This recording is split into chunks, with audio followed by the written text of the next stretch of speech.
风吹气滂沱，和我归边放愁途。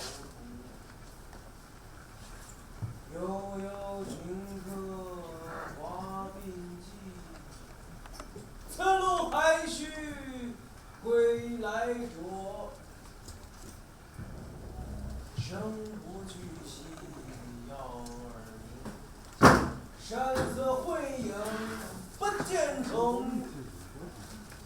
一墨山石教人回，名弃黄泉由来无。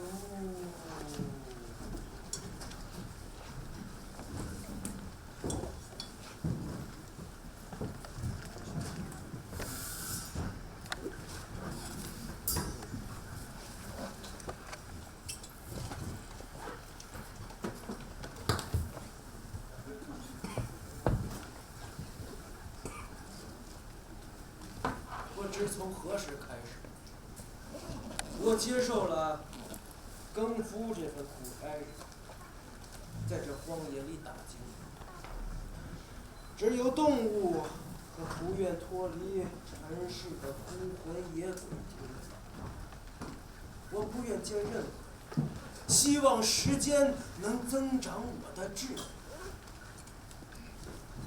如今，人们说是大秦12年，那个自称始皇帝的凡人派出浩浩荡荡的船队驶向东方。长生不老，千秋万代，与众神并肩。但愿他能成功。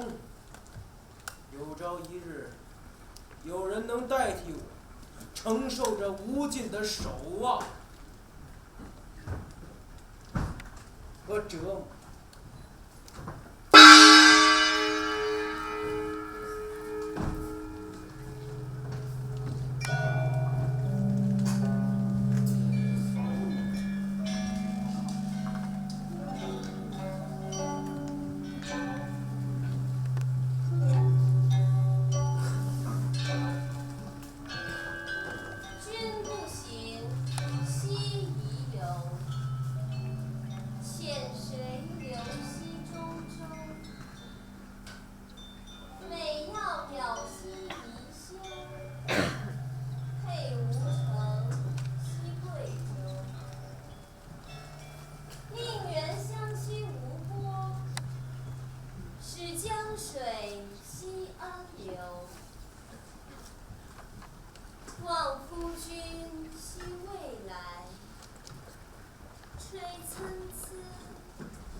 见之高飞，明我见之绝中。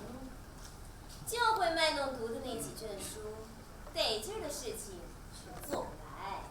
做什么？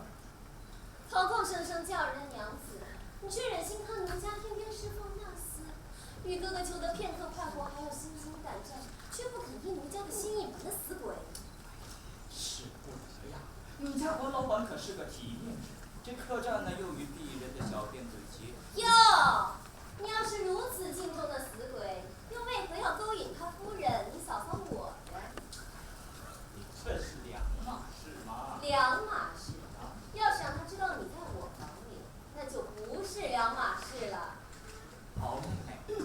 事情挑明了，谁都要遭殃。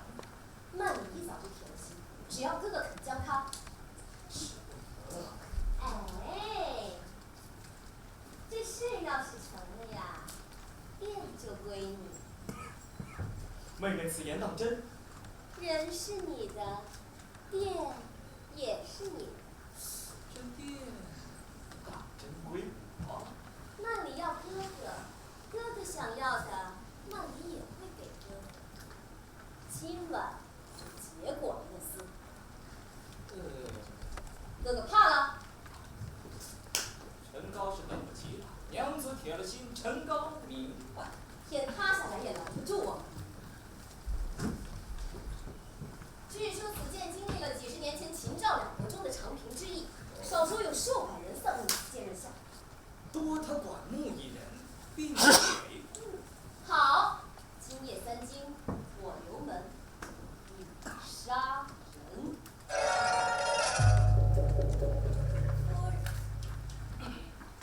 不懂礼数，进来之前可知道要先敲门。夫人。陈高。妹，管夫人，你家管老板欠陈高的钱呢，还请管夫人催管木兄尽快的还来。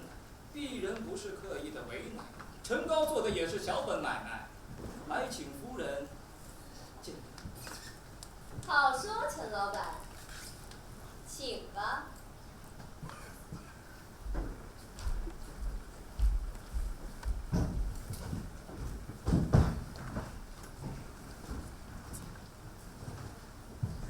那陈高，对兼脂粉店的陈老板，为何与夫人？轮不到你来问。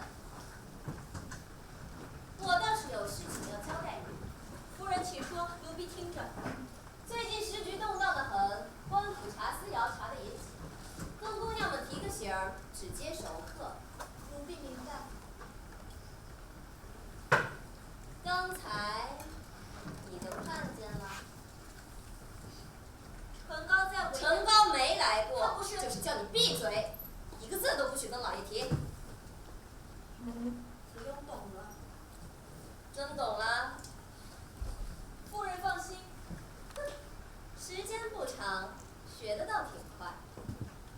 奴婢来时，爹爹就交代过，一切要听夫人与老爷的差遣。哼，你爹当初这么说的，子由不敢欺瞒夫人。那到底是听老爷的，还是听我的？夫人为何打我？把脸凑过来。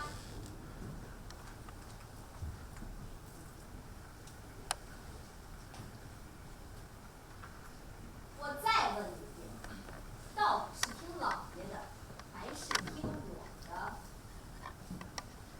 子由听夫人的。好，今夜三更，等老爷从外面逍遥快活回房，你将那陈高引入屋内，再紧锁店门，不许任何人出入。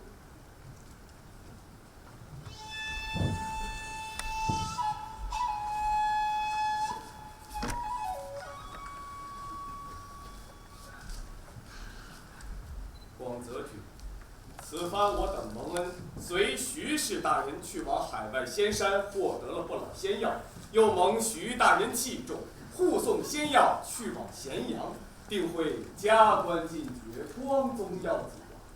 感谢广泽君在徐大人面前美言，愚兄才有这般千载难逢的机缘。平原君过谦了，我狄广泽求的是始皇帝长生不老，大秦江山永固。平原君，别着急着谢恩了，离咸阳城还远着呢。对，江兄说的对。对什么对？时候不早了，快找地方落脚。莫急，眼前这家如何？有几分破烂。正是朴素的好。我等先行秘密返回咸阳，不惹人耳目是最好的。只要你好好听我的话，我是不会亏待你的。子由明白。下去吧。子由告退。哟，这是哪阵风吹来了几位贵客啊？掌柜的在吗？奴家便是。问的是你丈夫在不在？本店大小事宜都是由奴家做主的，家夫此刻并不在店内，请。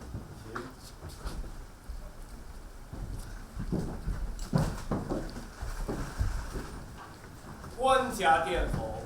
店是家夫的。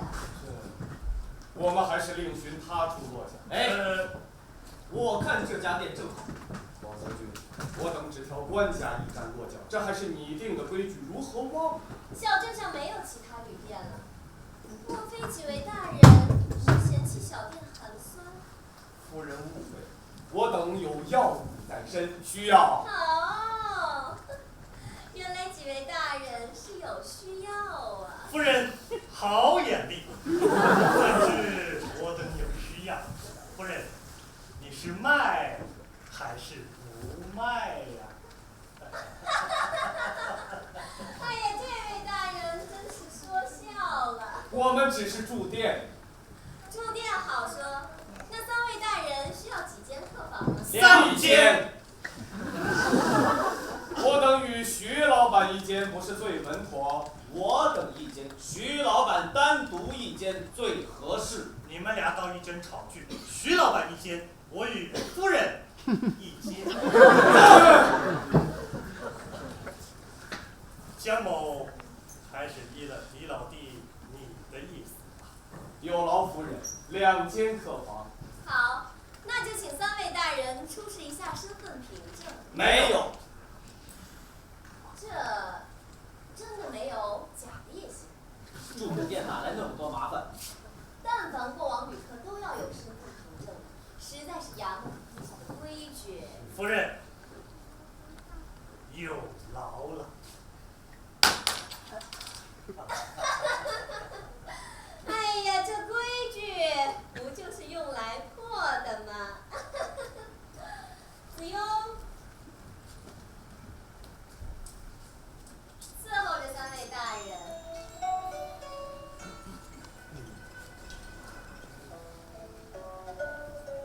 3位请在此稍候，奴家这就去做安排。有劳夫人。奴家先去备些酒菜，招呼不周，多多包涵。子庸，把这3个人给我盯紧了，别让他们坏了我的大事。是夫人。 3位客官，这边请。请。蒹葭苍苍，白露为霜。所谓伊人，在水一方。小娘子，你可明白？子庸书读得少，不明白先生的意思。也叫子庸，《诗经·小雅·古风》之有云：“吴将大举，围城拥袭。”说的是一位服役者在乱世中聊作旷达之语。你一个小姑娘家取一个如此苦命的名字，不好，不好啊！子庸本就是苦命之人。那我来给你取一个。子庸不敢劳烦先生。不麻烦。不周君，人家既然不愿意，你又何必枉做小人呢？小娘子，你先退下啊。子庸告退。平原君，怎么可以让他走了呢？我等有要务在身，还是不招惹是非吧。你有所不知，这里不是一家正经店，那位小娘子也不是什么正经娘们儿。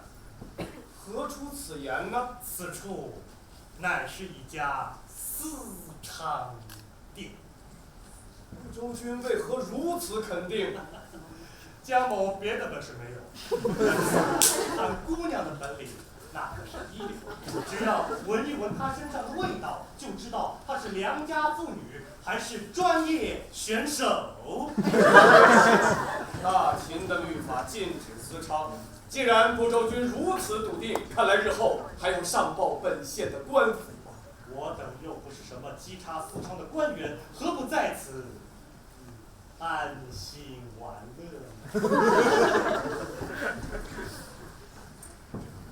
弟兄，你意下如何呀？平原君，小镇既然没有别的店家，总不能让徐大人露宿。不，周君，你莫再使性子。好了，既然已经找到地方落脚，喝上一杯如何呀？甚好，请。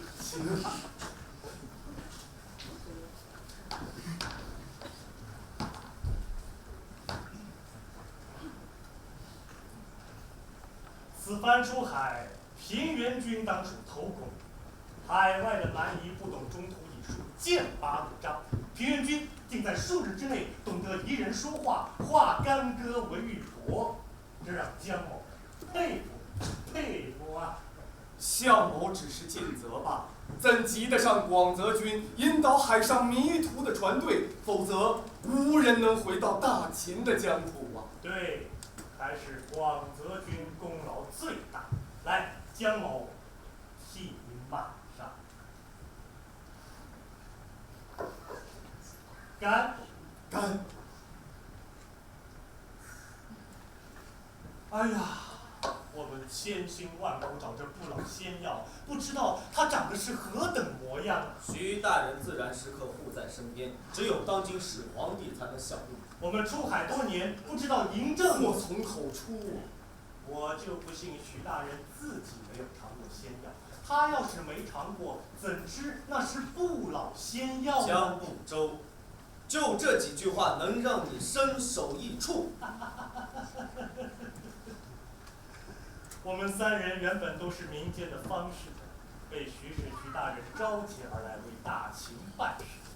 怎么，现在一个个都像官员一样，口气那是乏味的很啊！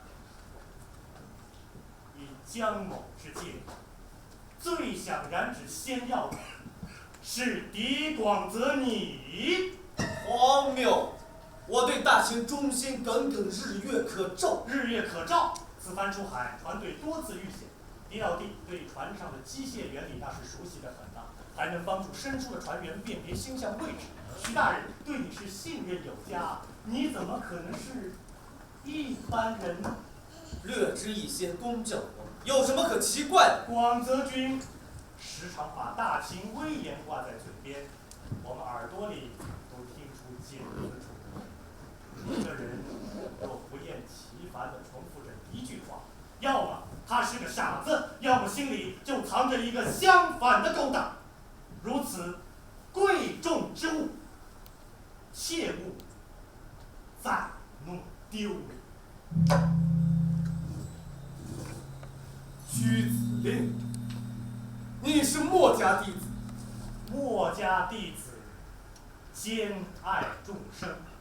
其实墨家弟子都是些死脑筋，胸怀虚妄无边的爱，却不肯臣服于任何君王，倒是对墨家巨子赴汤蹈火。也怪不得我们的广泽君只能以落魄剑客示人了。我是墨家弟子又如何？最早提出要看仙丹的人是你，江不周。提议徐大人先秘密返回咸阳，摆脱大队人马的人是你狄广泽。今夜执意要住在这破烂的私商店，我们三人一间，徐大人一间，也是你狄广泽。这样就能够让你方便杀了徐氏，夺药而走。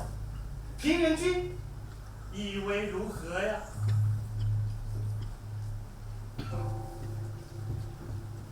言之有理呀。甚。以知天下为事者，必知乱之所自起，焉能知之？不知乱之所自起，则不能治。你如何懂得墨经？长平之战，秦大胜。秦将白起屠杀赵军40余万，赵国家家户户发丧，从此一蹶不振。秦赵两国乃有不共戴天之仇。你极力向徐氏引荐平原君随行，因为他是赵人。料定他不愿看到秦王长生不死，断然不会阻止你结下仙药。倘若他不愿与你合作，以他一介书生，手无缚鸡之力，顷刻间也可成为你的剑下亡魂。至于江某如何懂得墨迹。当年秦王焚书之时，我便在民间搜查典籍，各家经典都略知一二，自然少不了你们墨家的。狄某数年来小心谨慎，平日见你江不周贪恋女色，没想到你竟然深藏不露。何时到做我巨子令？居子令，不是还好好的别在你的腰间吗？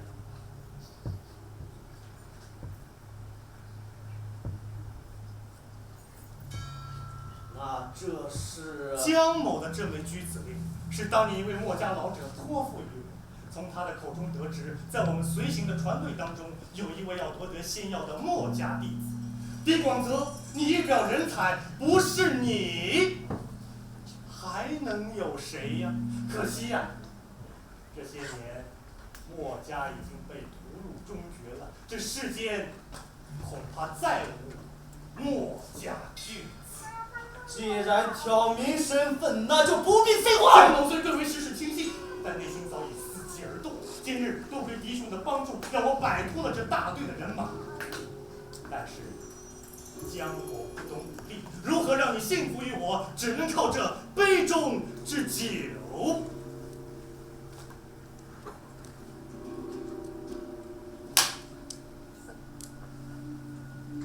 你何时下的毒？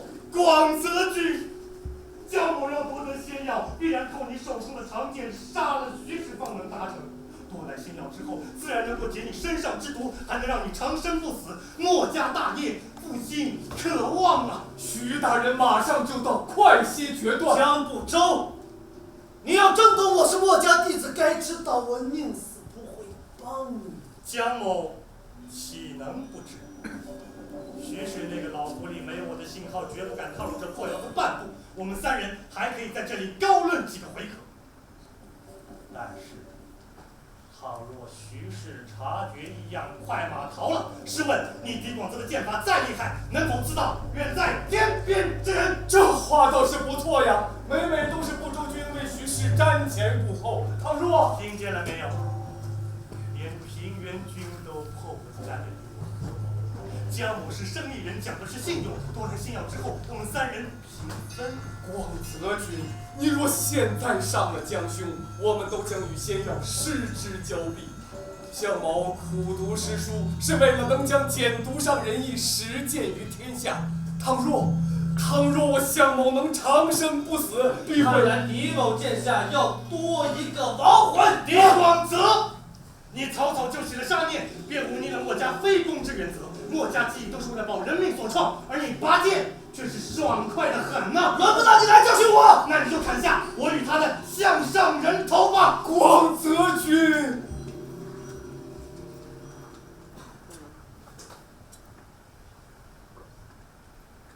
大秦国运，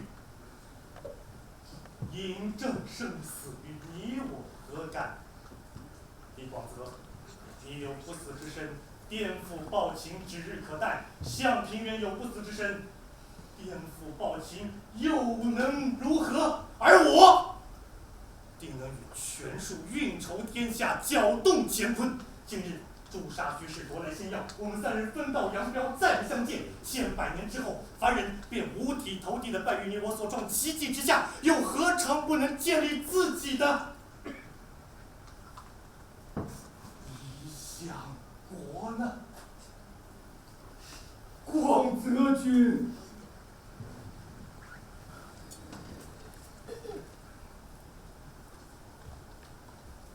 广泽，听江兄吩咐。有劳嫡兄埋伏在徐氏房中，待我发出信号，一起杀之。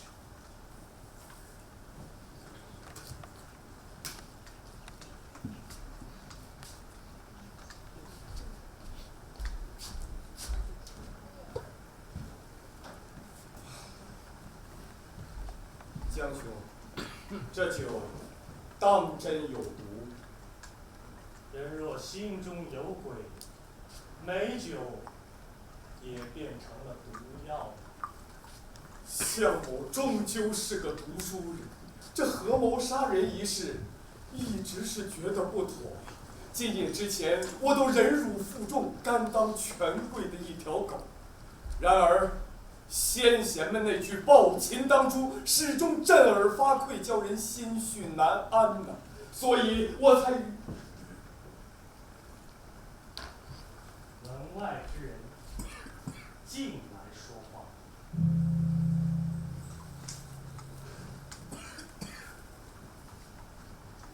两位大人，需要加点酒菜吗？你在外窥探我等，究竟意欲何为呀？你一直在外偷听，子庸什么也没听见。不，你怕是什么都听见了。大人饶命！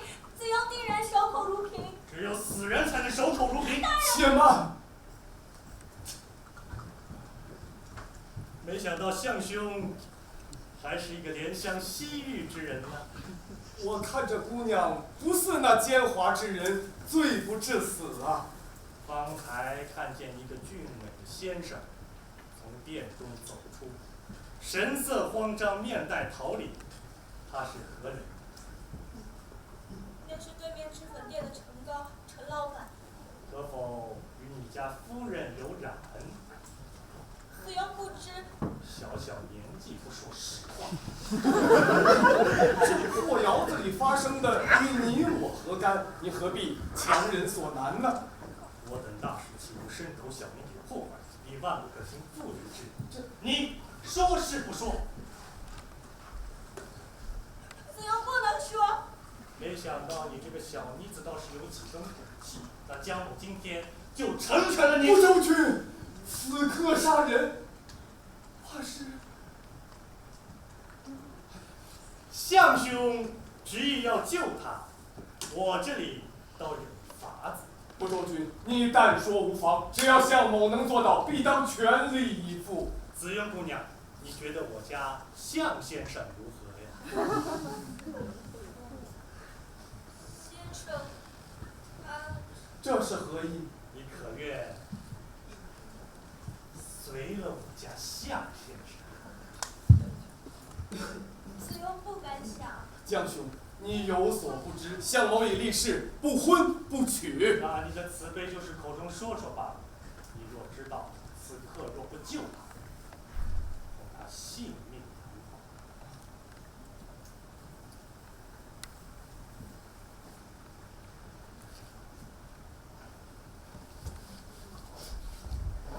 先生，若先生不嫌子庸飞身陷阱，子庸无以为报，只愿一辈子跟随先生。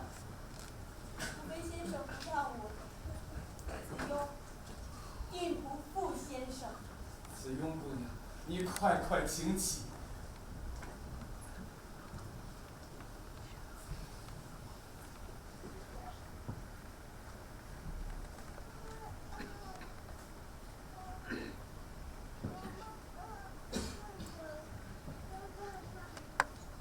今日，如若先生收下此物，子庸便是先生的人了。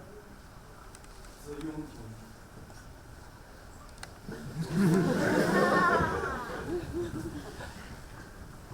紫云姑娘，至此，你便摆脱这不自由的苦海。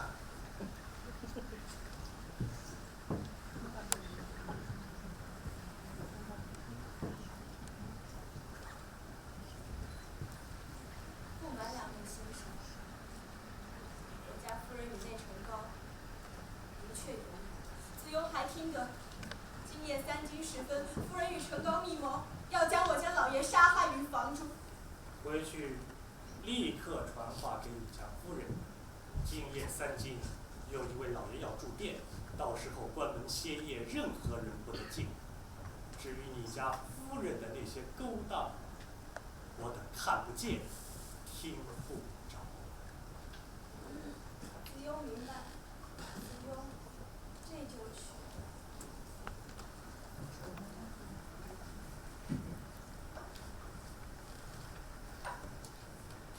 等等，我紫云姑娘，等事成之后，向先生自会带你离开此地。去吧。子庸告退。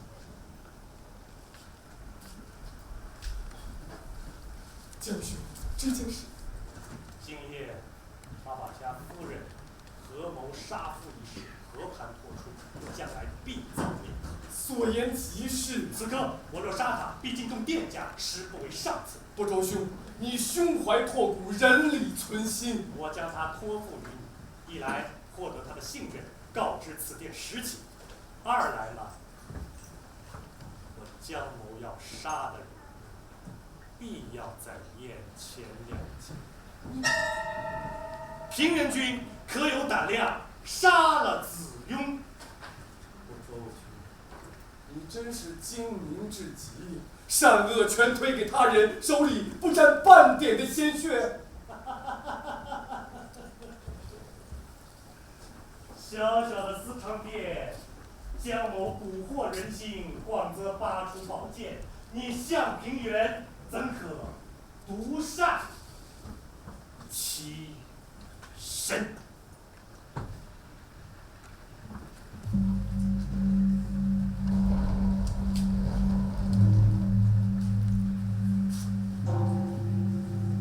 徐大人，我等已安顿好房间。小镇虽然古旧，倒也民风淳朴；小店虽然简陋，倒也简单朴素。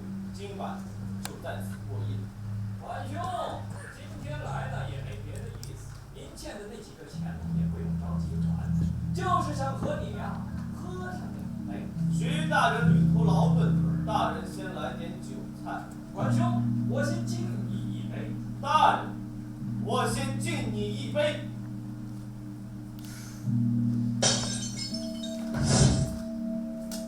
徐大人，您莫怪我，要怪就怪大秦被做霸主，杀戮天下。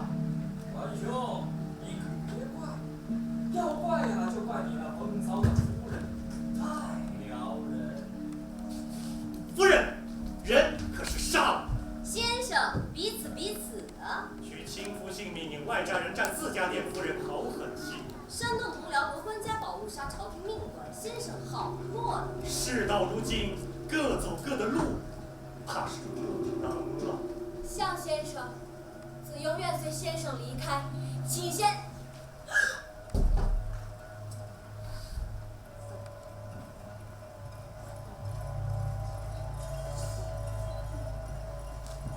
秦12年，齐人姜不周，赵人向平原，秦人狄广泽，诛杀徐氏，窃得不老仙丹。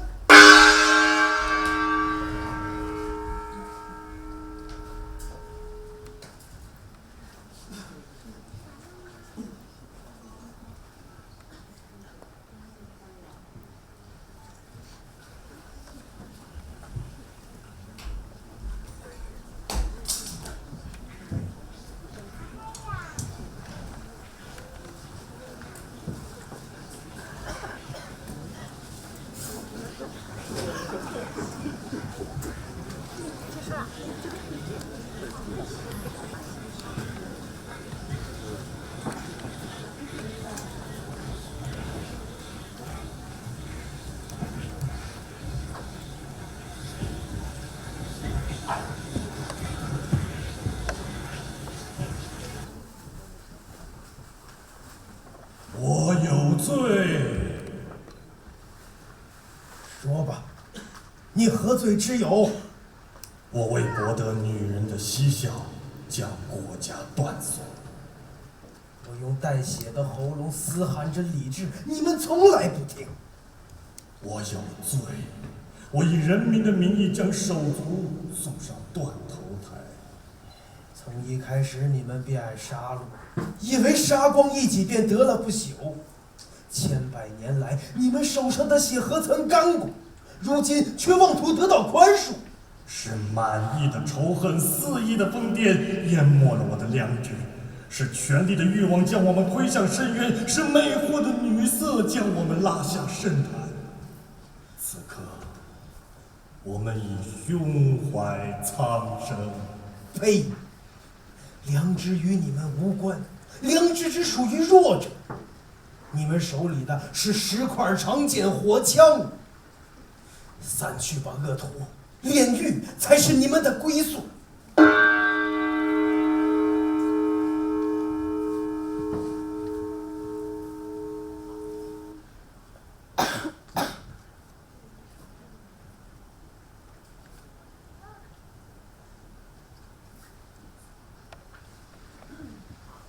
我有罪，我将谎言雕刻成真理，我把至善纯良的思想埋入尘土，烧成灰烬。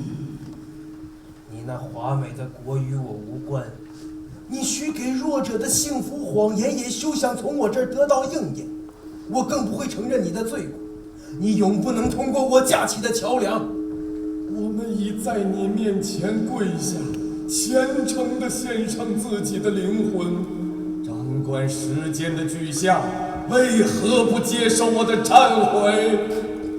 我不是你的塑像，我只是个更夫。我奋力地敲打时间，世人听不懂，我只好敲给动物听。你们来这儿，只是为了索取虚妄的安慰。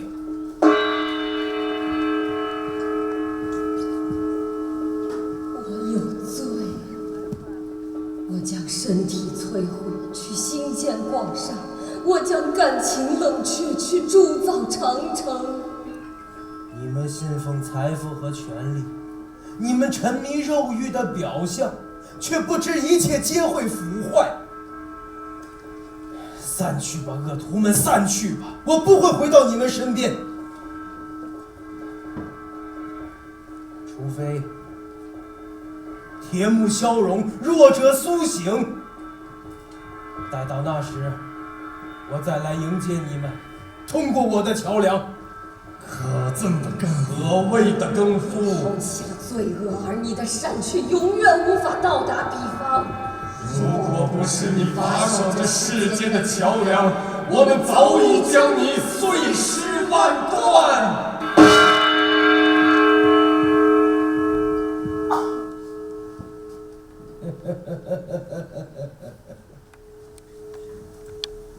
珍惜你们短促的时光，尽情挥霍你们愚蠢的力量，用幻象去填满世间所有的缝隙吧。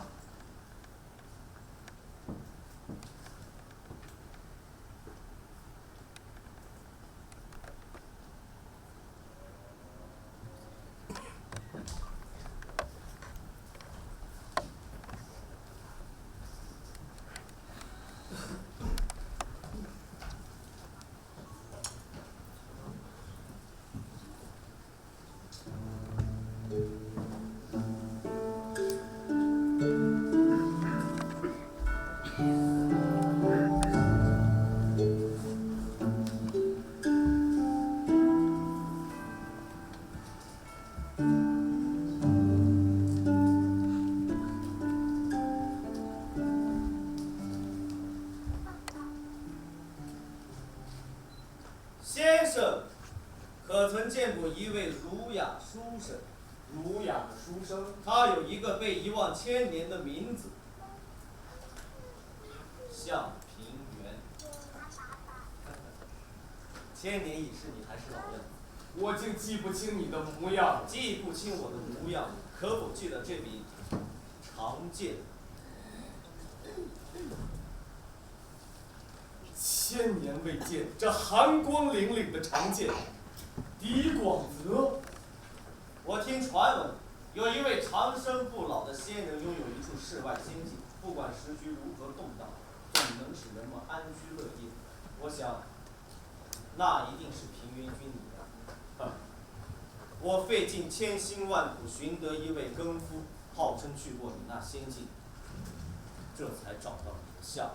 原来那疯癫之人是你差遣而来呀！他口中胡言乱语，说什么向平原，向平原。向某已经1000年未听到这个名字了。实不相瞒，愚兄在这兵荒马乱之中经营了一块乐土，内行先秦的礼数，以避乱世之险恶，实在不想招人耳目。陶渊明笔下的桃花源，正是向先生的心境。陶先生是一位守信的君子，只向世人说了一个缥缈的故事，保全了我那小国的秘密，换来了1000年的安定。你的国，如同当年的赵国河山，当年的赵国早已丢弃。凡是流离失所的百姓，秦人也好，汉人也罢，都能在我的国内获得安宁。李某真是枉为墨家传，向先生才真正实现了先师的理想国。李某愿为先生尽一份力。广泽君，你快请起。难道你不再遵循墨家的信条了？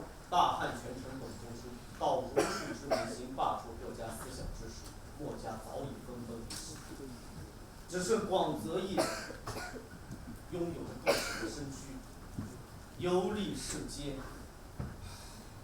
那你如今为何人效力呢1000年前我是一名墨家死士，既然无法子婿，便践行兼爱非攻。兼爱非攻，你让我回到这1000年前的破窑子，是为了兼爱？正是，我需让天下人明白，行大义者必将得到鬼神的庇护。1000年来，狄某一直在做同样的事。当初我与平原君分别不久，我从李斯、赵高手里救下人寇公子扶苏。东汉末年，我护卫曹操世子曹植，躲避其兄曹丕破法。东晋初年，我助东晋操练北府兵，大败前秦蛮族于淝水，南方得以免于战乱近100年。贼人残害中原，强国攻伐弱国，都是我狄某抵抗的恶行。项某早已不拜君王，已不知该遵循谁的道义了。先生虽然不拜君王，却有一副悬壶济世的心肠。我请先生出山，是想托付一个人给先生，岳飞，岳将军。岳飞，他不是早被夺去了兵权？岳将军对大宋有恩，却遭奸人陷害，此番怕是性命难保。我决定救岳将军出来。没有虎狼的金人，也没有猜忌的宋人，天地间只有平原君的理想国能容得下他。难道先生信不过我？项某有一事相问，还请广泽君作答。先生是想问，我与那姓姜的是否还有瓜？正是。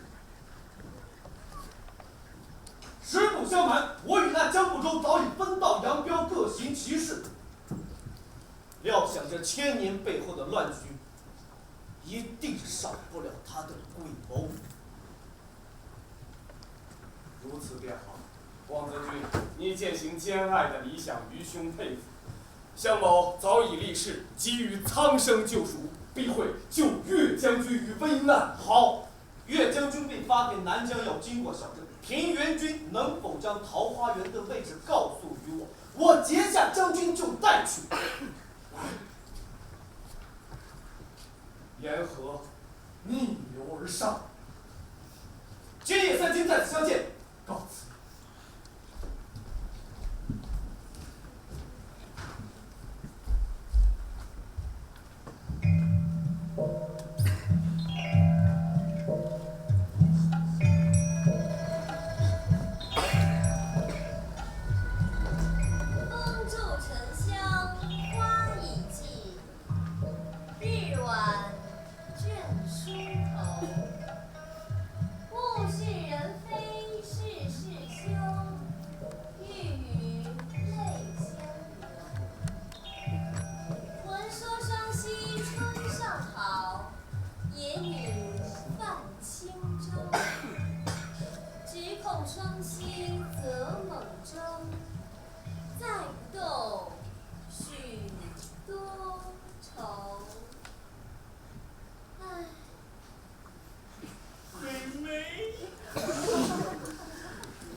猫也够。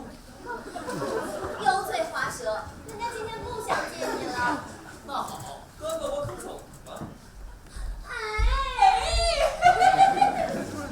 只冷几两，过一会就罢了。瞧，哥哥给你带来了什么？那你如何能收陈老板如此大礼？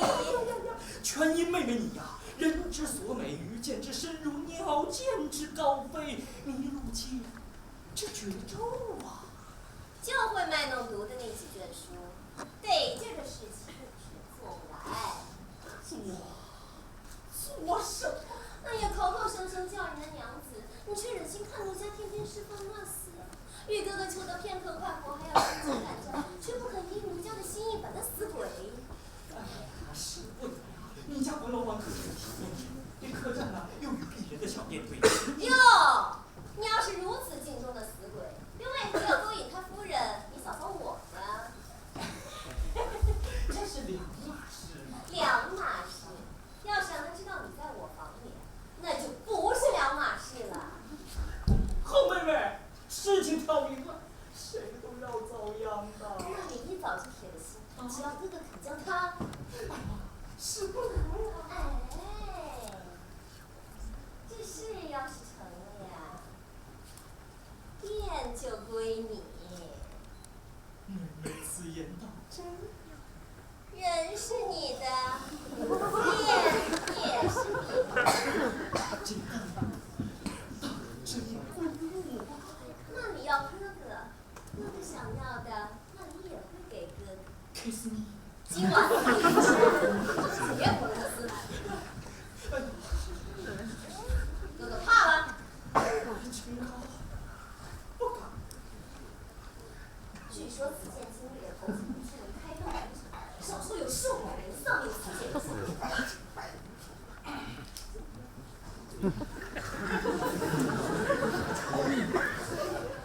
管夫人，你家管老板欠陈高的钱呢，还请管夫人催管木兄尽快还来。鄙人不是刻意的为难呀，陈高做的也是小本买卖，还请夫人见谅。好说，陈老板。子庸，把钱还给陈老板。是，夫人。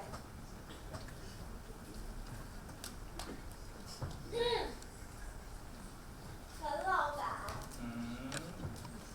试过饱这个滋味否？哎呦，好妹妹，疼。恨不得心，下不了手，如何杀人呢？哥哥只有偷情的心，没有杀人的大。哥哥，子庸好生不解，哥哥每次来究竟是为了夫人，还是为了我呀？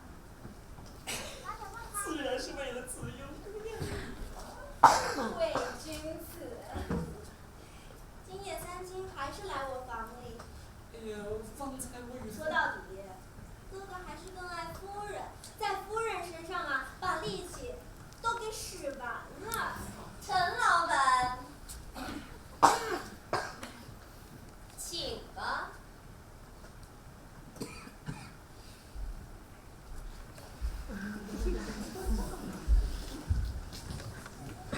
子庸，忘了我教你，切忌显山露水。子庸记得，我是见那陈高胆小如鼠，便想教训一下。刚刚那一剑啊，教训得好。子庸不懂夫人为何让我与他假缠绵。我自有打算。子庸想钻进夫人的心窝里，做夫人心头上的肉，这样就能懂夫人的行踪。真想钻进我心里，好，现在就回你房里瞧上一眼。我房里。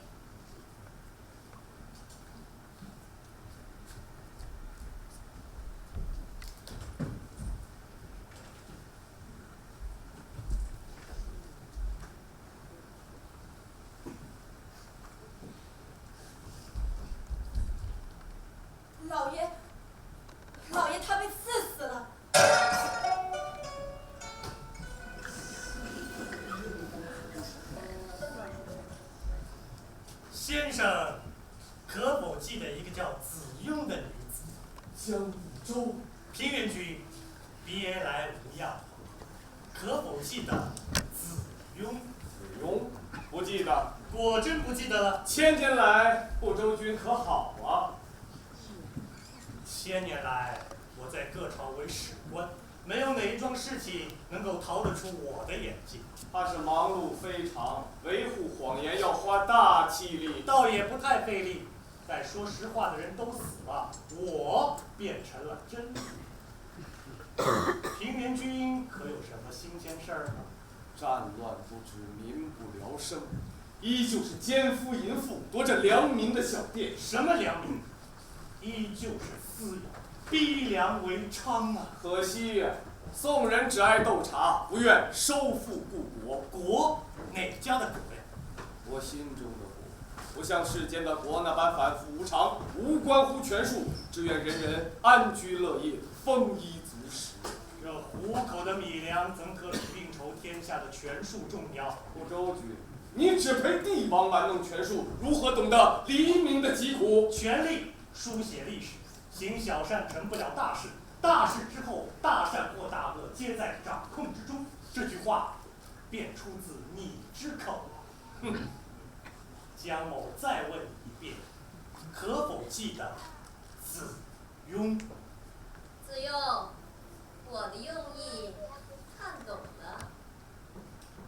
星月3经，陈高，夫人想要嫁祸陈高。今夜就是你报答我的时候了。只要你与官府作证，陈高与老爷在你房中起了争执，陈高杀了老爷。夫人是否想过子雍的心情？是否感觉到子雍心中的一丝怨恨？我不是那陈高，我是真心对那里不该这样对待子雍。子雍，自从你被卖到我这窑子以来，那里待你如何？万里待子雍，犹如亲生母亲。我虽不是君王，你也不是臣子，可在这破窑子里，谁都无法掌握自己的命运，更何况是你。黎元君，江某这里有一桩好买卖要与你商议。吾皇兴朝初立，经国日前无意南侵，但是朝中一人执意北伐，我正押解此人前往南疆。岳飞正是。岳将军抗金有功，近几年北伐收复失地，威震金国的朝野。这宋帝怎可在阵前斩杀自家的将领？岳将军神武，但是拜错了帝王，我等不下手，自然有人结果了他。将兄，你怕是收了奸人的好处吧？赵人是华夏人，秦人也是华夏人。身为赵人的平原君，可否对秦人有半点喜爱？岳飞已经在接旨还疆途中，我恐怕这回还得有劳平原君。待事情办妥，就当你赎回了自由身。夫人为何抛弃子雍？子雍如何使夫人厌烦呢？不想你走我的老路罢了。夫人，今夜3更，你在房里等着，待陈高摸黑祖族，立刻点灯。子雍，听夫人吩咐。不周君，你这算计，怕是要落空了。此话怎讲？我已答应了狄广泽，将岳飞带入了我的理想国。相兄，请看，此图沿河而上，是不是到了你沃野千里的平原，烟波浩渺的大泽？不会的，桃花源内无人可以自由出入，出入之人必将失去桃源的记忆。除了狄广泽，方才问你，可否记得子雍？你为何几次三番提起这个名字？到底居心何在？居心何在？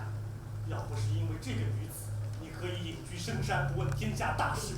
1000年前那位雄心壮志的大儒今何在？那位劫杀徐氏夺来仙药的向平原今又何在？是你是你诱骗我吃下的仙药，落得我现在是不老不死你啊！醒醒吧！桃花源只不过是个幻境，是你为了逃避天下几任，自怨自艾的藏身之所。那是我的理想国，没有杀戮和权谋的理想国。只要江某书写的历史中不存在，你的桃花源就不存在。什么意思？你想做什么？杀了岳飞，可以回到你的桃花源继续当山代，否则沿河而上，必定尸横遍野。我杀了你！李广泽，对不住了，平原君。相兄，接下来该怎么做，应该一清二楚了吧？我已让店家备好房间，待岳将军进屋，就相识。我等兄弟二人，静候相兄佳音。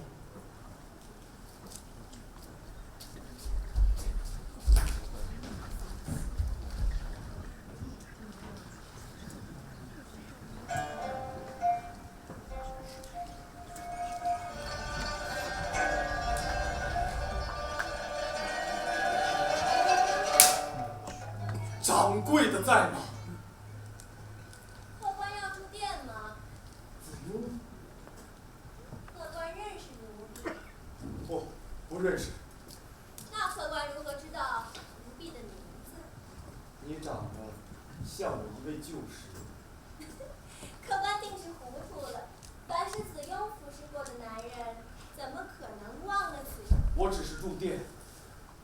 不好意思，客满了。那是否有一位姓狄的先生订了一间客房？没有姓狄的，倒是有位向先生。向平原。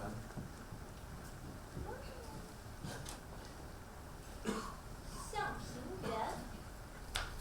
这位客官，不好意思，小店今晚提前歇业了。向先生的房是衙门里安排的。衙门有衙门的规矩，我这儿有我这儿的规矩。叨扰夫人生意，不过这店我是非住不可。那奴家要是不答应呢？夫人，向先生的房早就订好了的，咱们讲信用。既然如此，那慢礼就不为难先生。子雍，带向先生去房间。是。不劳烦夫人了。子雍，给向先生备些酒菜。先生，免了吧。为何？他不是一般人，我是怕他坏了我的大事。他方才都知道，一个人若真有杀人感，我看得出来。可他杀得了？什么？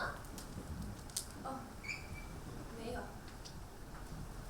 就算他身负官家差事，万一让他知道，也留不得。是。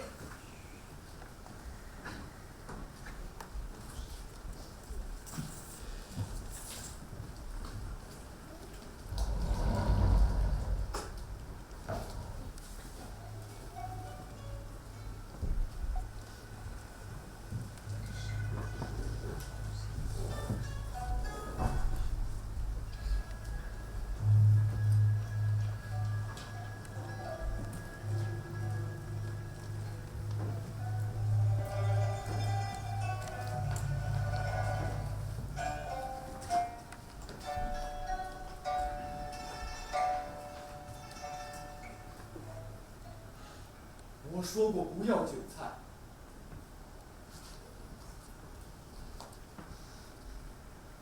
先生，请慢用。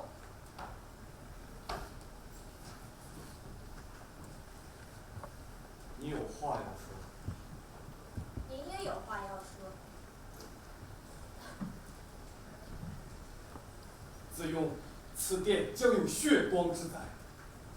是先生身处险境而不知。这破窑子里发生的，无非是男盗女娼的循环往复，又怎伤得了我？先生说的话子庸不明白，倒是先生，此时到来，所办何事啊？你不必知道，也不该知道，只需趁此机会逃离这不自由的苦海。子庸不过是小小的妓女，离了这儿，又能去向何处呢？不如先生带子庸走吧。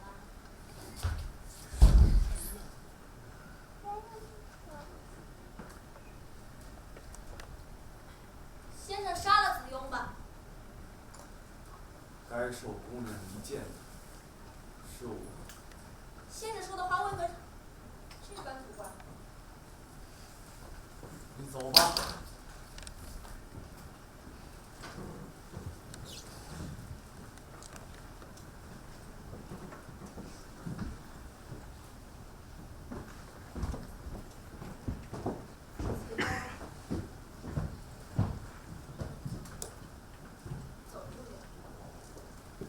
我又何尝不是一样的？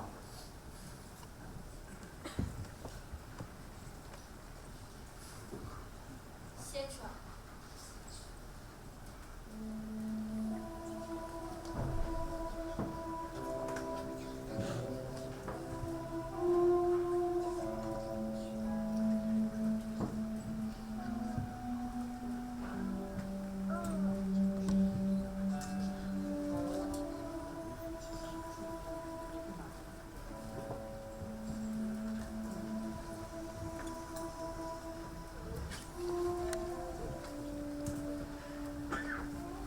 你到底是谁？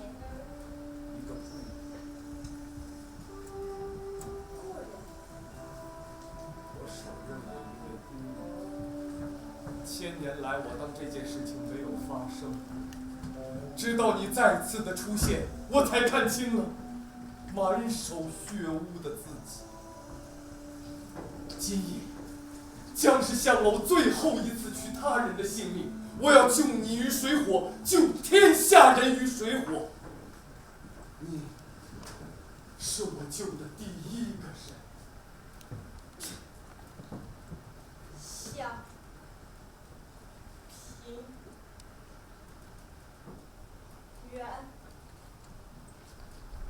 你走吧，再也不要回来了。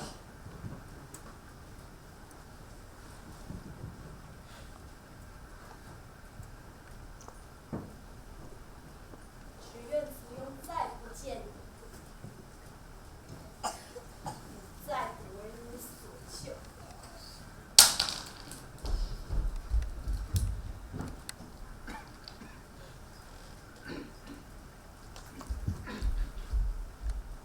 先生私自放走小店的奴婢，奴家使唤谁呀？夫人，就当我替他赎了身子。子庸是我这儿最好的姑娘，先生做的，那比不起价儿。今夜在这小店内发生之事，向某看不见、听不清、摸不着。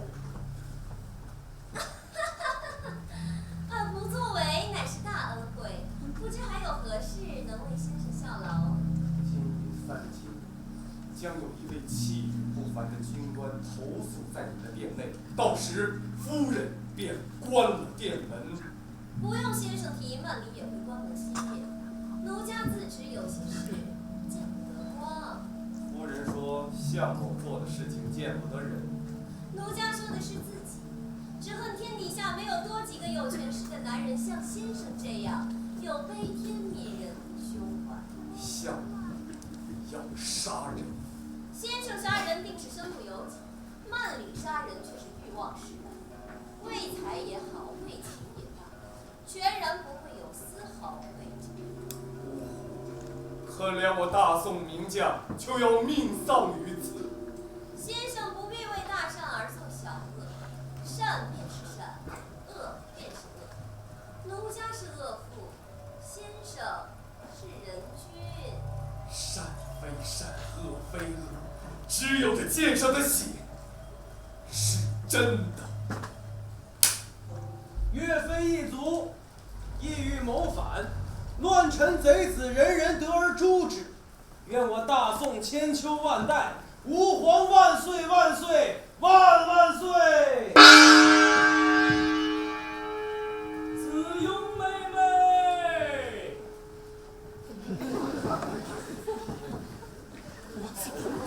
子雍妹妹，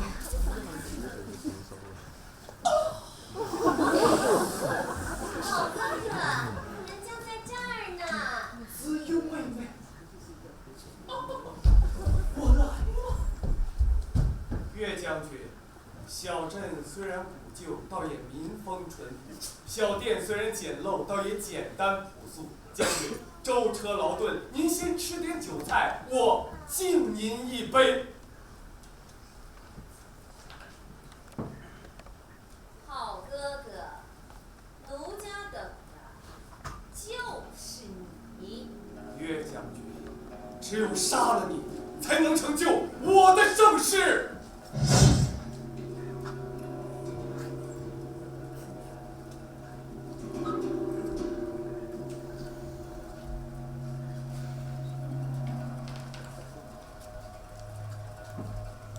谁？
广泽君，也该到你出手的时候。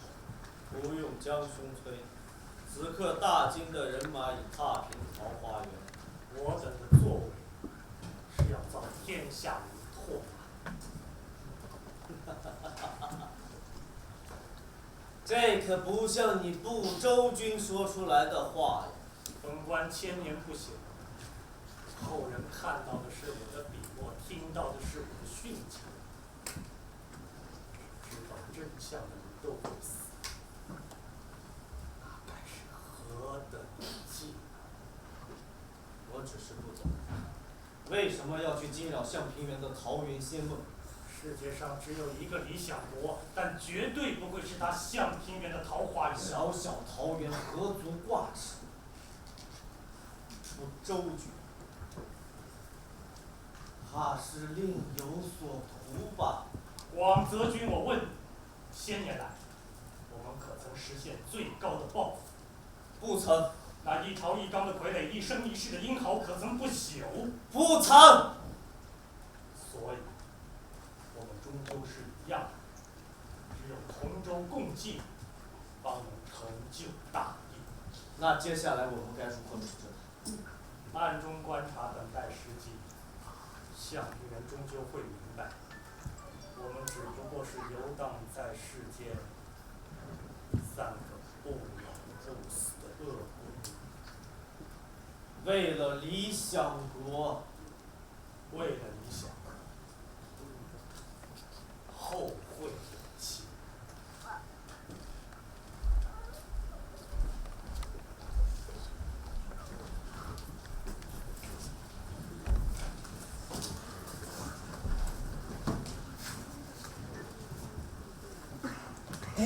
忒忒忒一个忒，擂推一推一个推，擂推一推一个推，擂推一推一个推，擂推一推一个推，擂推一推一个推，擂推一推一个推，擂推一推一个推，擂推一推一个推，擂推一推一个推，擂推一推一个推，擂推一推一个推，领推。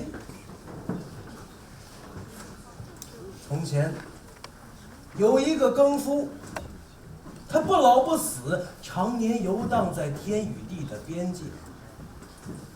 他守望人间，感叹世事，可终究什么也做不了。有一年呐，这大河泛滥，大雨下了整整1个月，接着是无休无止的饥荒和瘟疫。他终究不能忍受人们受到如此无端的责罚，于是他来到了人间。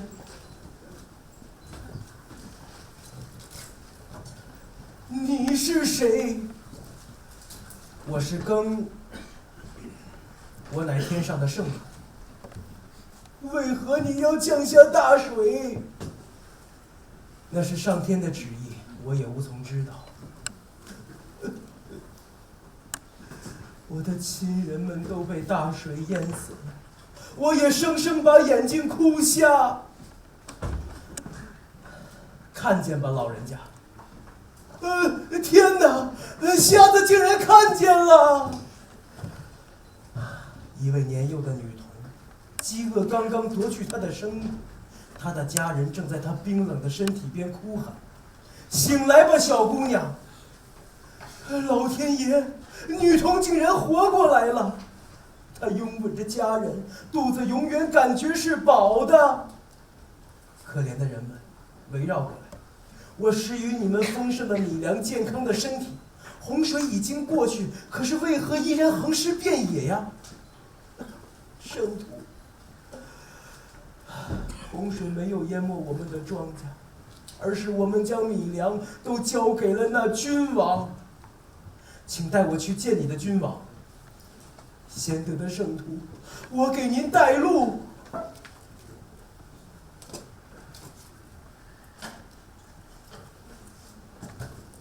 我是无上的君王，你是何人？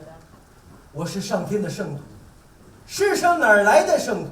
你竟敢在我的国施展妖术，蛊惑人心！小姑娘并没有死，我不过是告诉她自己还活着。瞎子也看得见，我不过是告诉她辨别世事的真伪。我来见你这地上的君王，是要带给人自由、公正和快乐。你看我。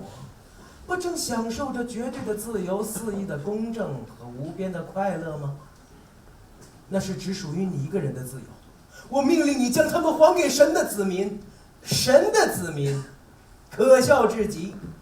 滔天的洪水摧毁了世间，神究竟做了什么？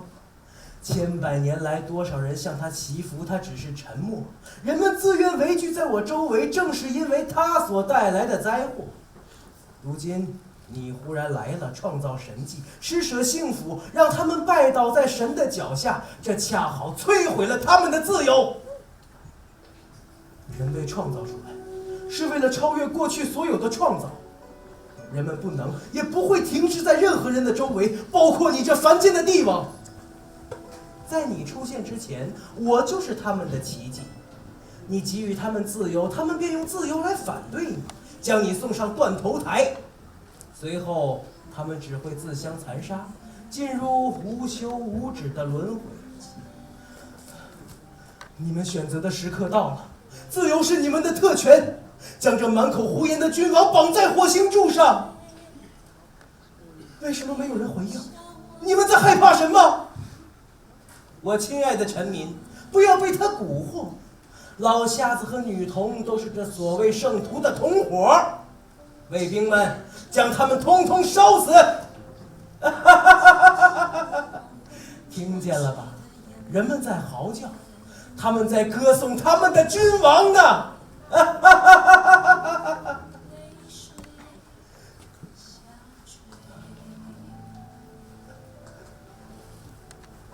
我守望你们千万年，到头来，却徒劳无功。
向平原，果然是江府州，别来无恙。除了你，谁还会贩卖一个平淡无奇的报告？对了，蒲州君，你历代为史官，近几年呢，我在大学里修编历史，有一两处不懂，还想请教一二。不妨说来听听啊。这其中的一篇是一部列传，说的是秦王派遣寻找长生不老药的使臣徐氏。徐氏，此人你最清楚不过了。还请蒲州君过目。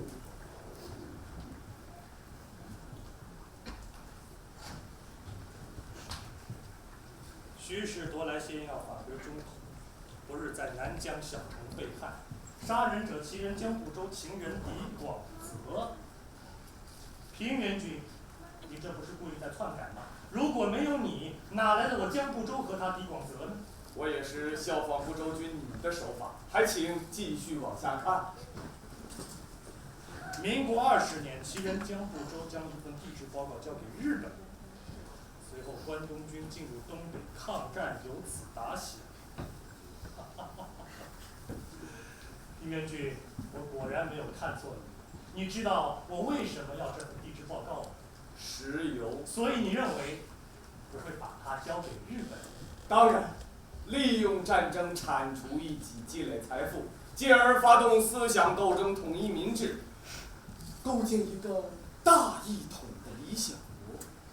这天下的版图已被你搅的是天翻地覆，离你1000年前梦想的实现，怕是不远了吧？如果没有你的帮助，这些都难以实现。哎，区向某，何足挂齿呢？同治21年，也就是1872年，你随一名德国学者调查中国地，袁世凯复辟那一年，你加入了日本人资助的地质调查团，随后便消失不见了。就连我千年布下的耳目都没有寻得你的踪迹，区向某，不可小窥呀！就算你不给我这份报告，我也可以想办法得到它。今天你过来跟我见面，不会是因为一份报告这么简单。我很想知道，这么多年来，你究竟在找些什么？蒲州君，以你的才情，真是1000年难遇一人呐。实不相瞒，他只是一份见面礼。我今日约你到此，是有一件珍宝，要和你分享。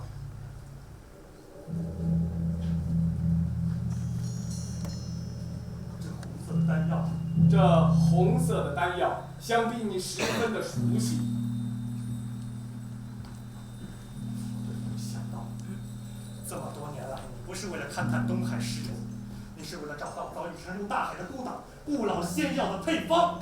向平原，你果然更胜一筹啊！蒲州君，若不是你令我悬崖勒马，我怕是早已误入歧途了。尽管讽刺我，这不是讽刺。我们既然选择了做鬼，就要放弃肉身的尘土，因为在不老不死的鬼的眼里，凡人的生死只在一瞬之间。鬼的心中没有善恶，因为万物本就没有善恶。我们既然做不了人，就只能成为神。你我已掌握了众生的生死，这神的理想国还会远吗？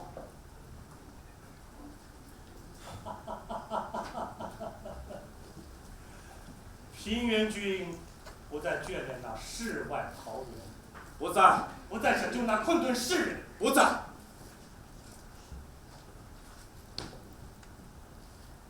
江某愿听平原君差遣。好，今夜3更，老板娘的房中，我们3人重聚上。狄广泽，他已收悉了我的密电，届时自会赶来。请。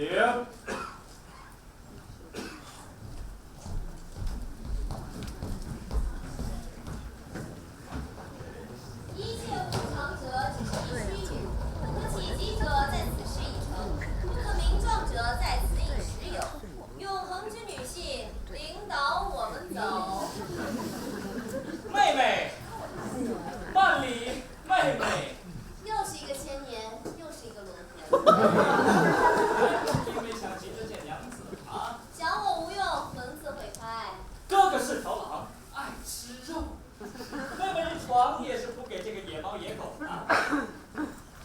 确认烈酒。那好，哥哥我可走了。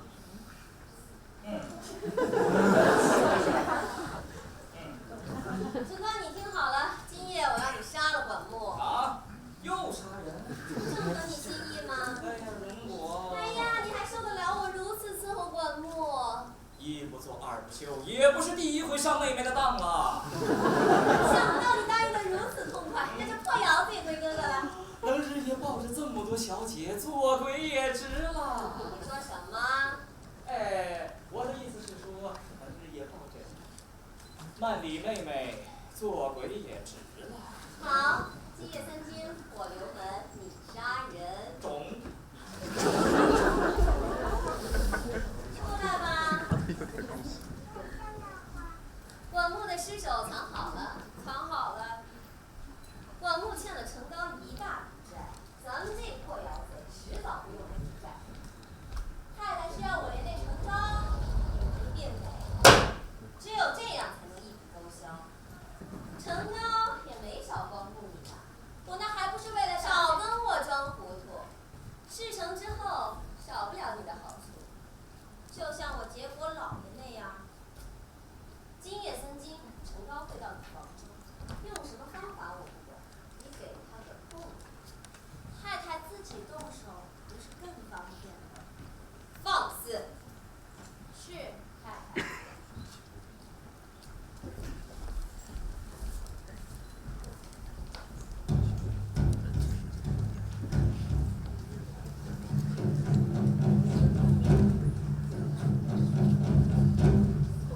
向平原，广泽君，哎呀，广泽君果然还是一身的戎装。平原君不也是一身洋装吗？你看，这南疆小城的妓院也不换个门脸儿。这是奸夫淫妇要夺掌柜的店，所谓时代演进。时代确实演进了，你不再是常见。常见不如盒子炮好使。你我逍遥于天地之间，却不能游离于世俗之外呀。来，哈哈，平原君今天请我喝的，不会又是毒酒吧？这怎么能呢？广泽君，这1000年来干了什么大事啊？无非是一个王朝又一个王朝的建立与终结。广泽君，你战功显赫，见证了无数王朝的兴衰。可是，在你手里终结的不只是国体和王权吗？这话什么意思？那无辜者的尸身，怕已是漫山遍野。向平原，对了，我寻得了天下，方得了这一枚，你可还熟悉呀？巨子令。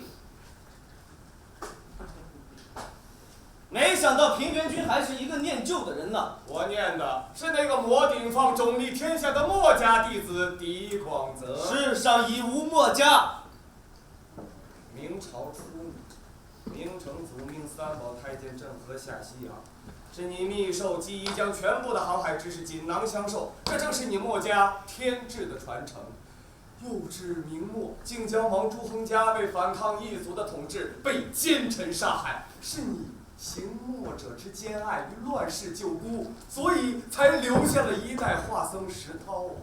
现在你以党内情报专员的身份，行墨者之名轨，暗中保护紫禁城所藏文物不受损害和掠夺。向平原，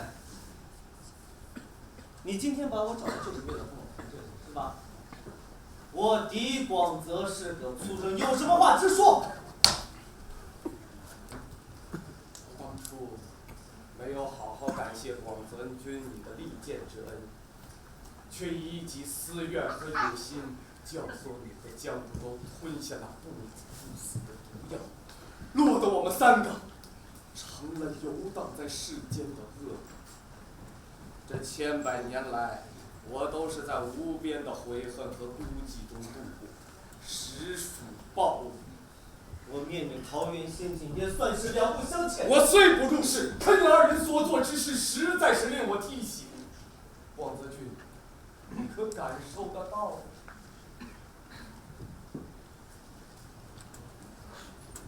雪已冷，唯有杀戮，才能让我感受到一丝温度。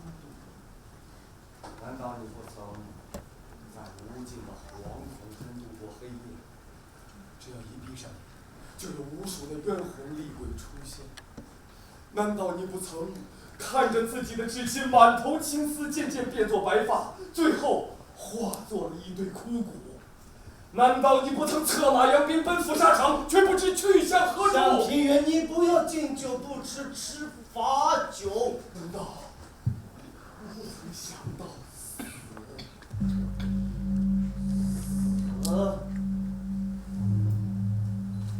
又如何死？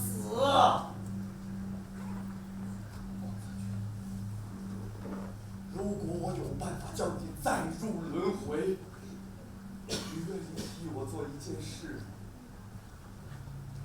只要能让我解脱这无尽的折磨，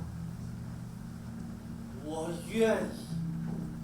杀神也愿意。遇鬼杀鬼，遇神杀神。好，我要你杀的是江不周。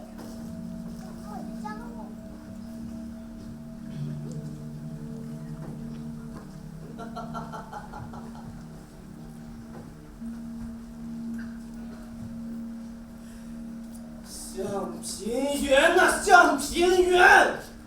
你从头到尾都是在骗我，你不过就是想让我与江不周互相残杀，报你桃园尽毁之仇。李状元，我这几百年来参加世界各地的调查团，表面上是做研究，实际上是对东海展开了全面的调查。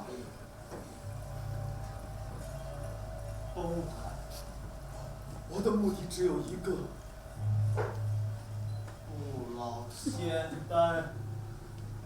我找到了不老仙丹，我研制出来了它的解药。当然，解药本无意义，不老并非不死。我就是可怜你我二人，这千百年来没有勇气杀死自己。解药，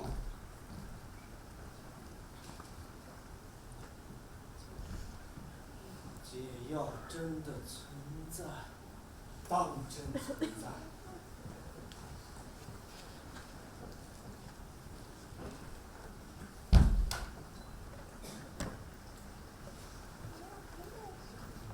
狄某，听平原君吩咐。今夜3更，老板娘的房中已经把江不周杀了，我与你共赴死。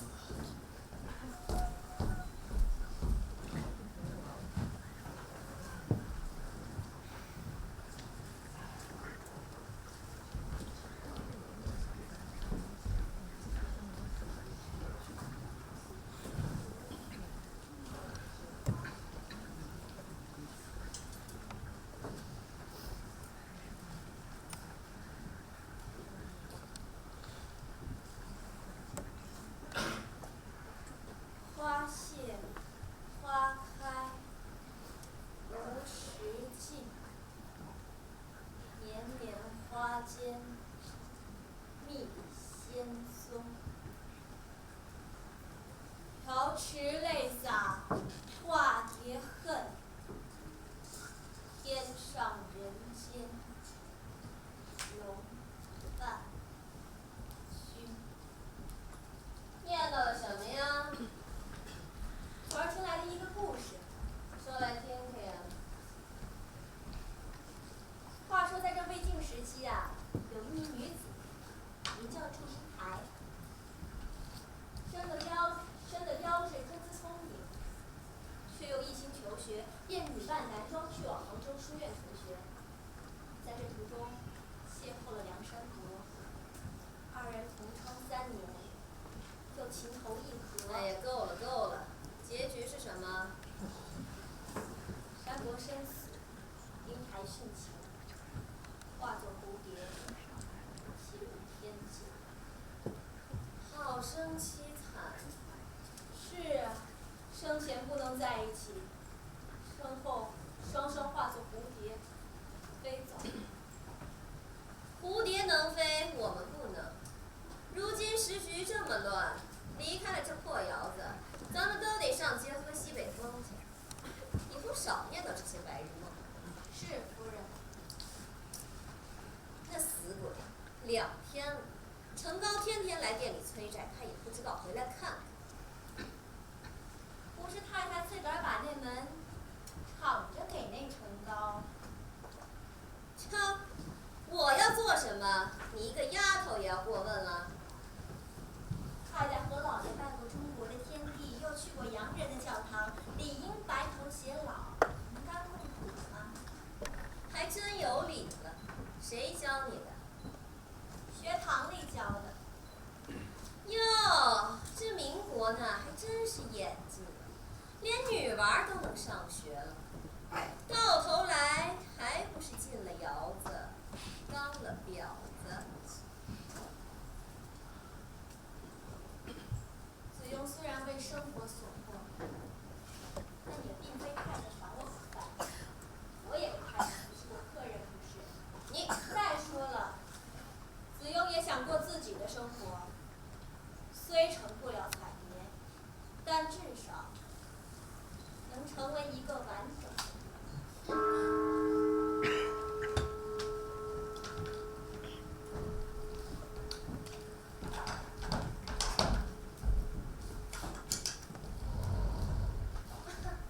两位大爷不好意思，小店今晚不做生意了。唐长安、宋汴梁、元中都，这民国的上海，都比不上你这南疆的小店。小店今晚提前歇业了。你歇你的业，我住我的店。这位长官，我来服侍这2位长官。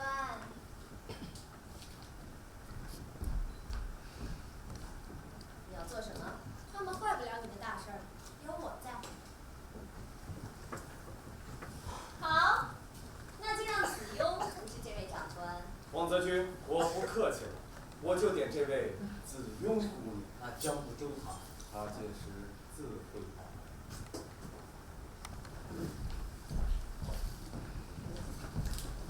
嘿，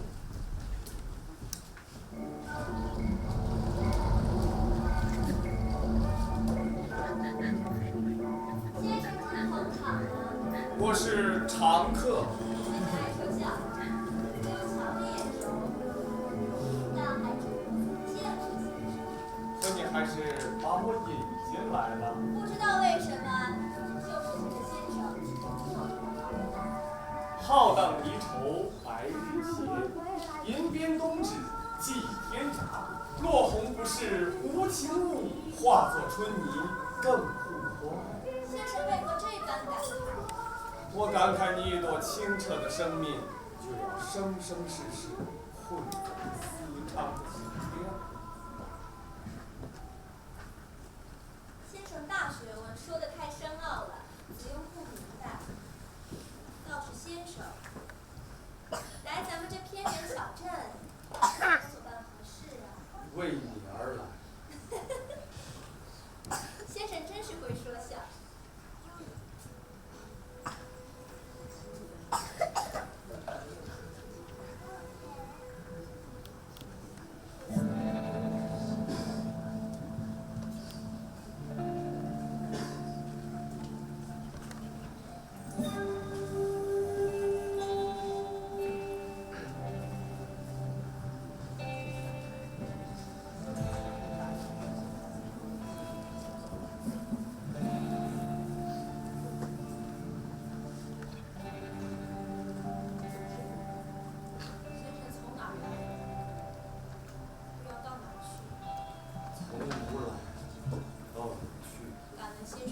名字已经不重要。人生在世，总得有个名号吧。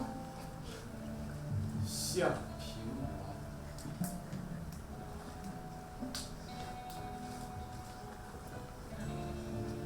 为什么还要回来？完成我1000年前许下的诺言，话说得好听，就再也到不了心里。我要救你脱离这苦海。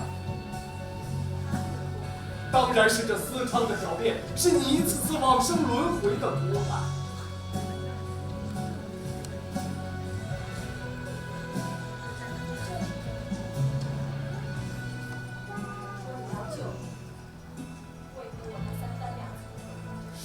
是你杀了我！是我杀了你，我杀了你又要救你，我是你的苦海。我在这时光中踌躇不前，眼见你几番生死，却无能救赎你、保护你。但是今天不一样了，我有着不老仙丹，我终可赐你长生，救你出这轮回。只要救赎了你，我就能救赎我自己。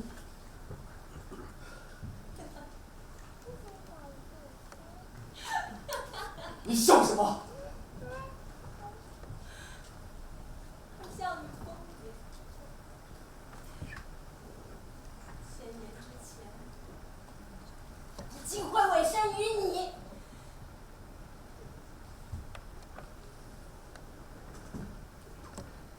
荒简直太荒唐了。杀不了。子庸就是子庸，子庸不需要任何人拯救，几生几世，都不要再叫醒我。这就是我为什么救不了你。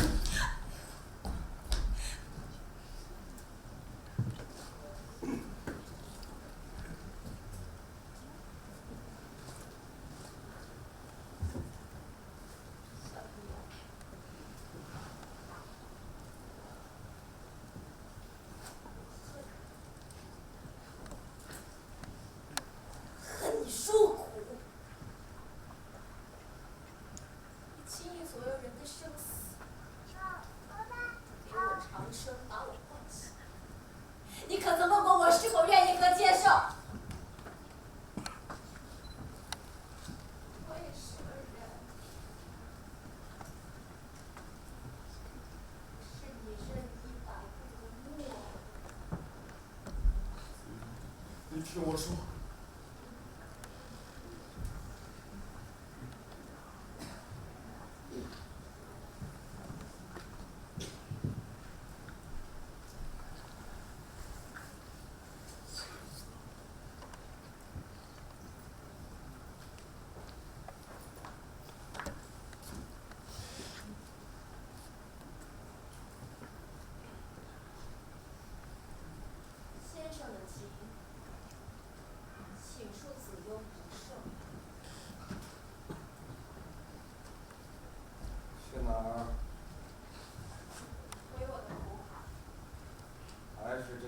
歌唱的小店，而且这次是借你自己的手。世态炎凉，无天理。子庸，今夜这小店里的人都得死。没有死又何来生呢？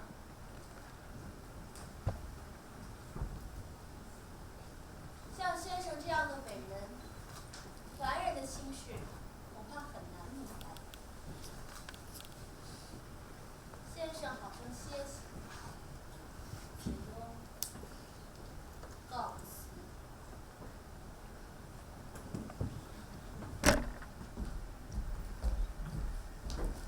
子庸。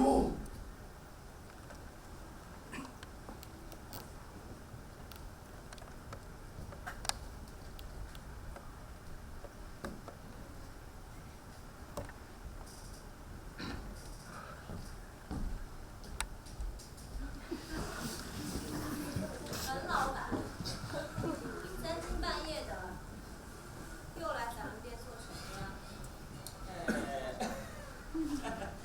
想妹妹是了。来杀人的吧？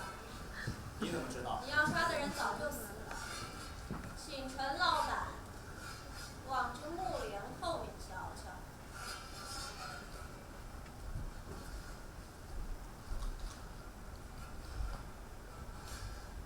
管木他已倒在血泊之中。仔细想想，也有2天没有见到过。子庸提醒陈老板一句：今天骂你如何对待管木，将来便如何对付你。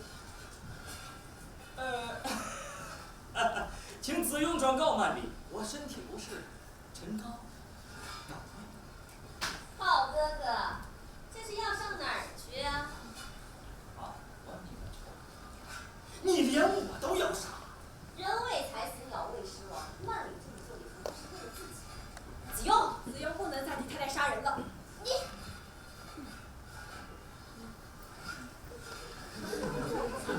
哥哥，哥哥有话好说。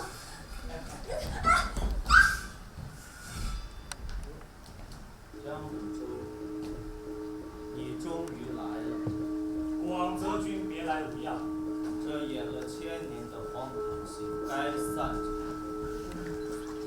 今天就是我们的死期。那向平原是不会出现。1000年以来，我们形同恶鬼，苟活于世，唯有你是乐在其中呀。乐在其中。我江湖中平生最大的过失，就是把满腔的抱负都托付给了昏庸的帝王。可惜现在都已经晚了。还有什么话要说？李广泽，你就是一介马夫，丢失了性命就会被人操控。这些都是向平原的。世界上只有一个理想国，但绝对不会是那向平原。杀！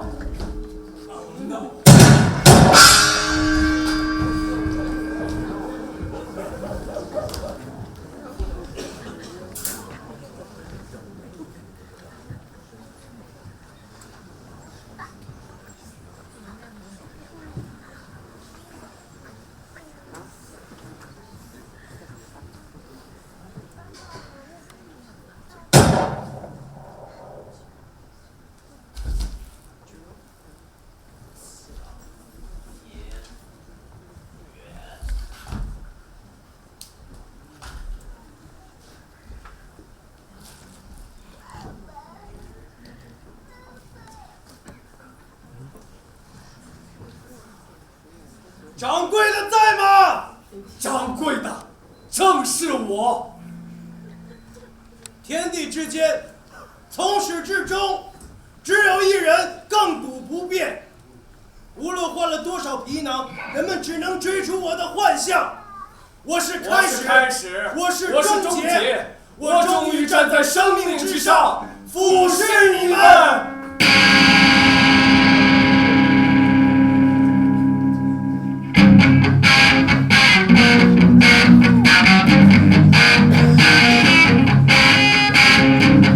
口吻，曾看过。子庸，上楼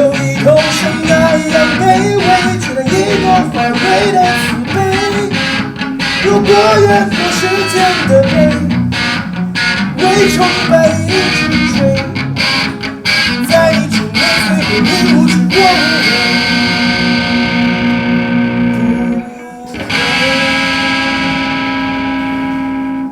就让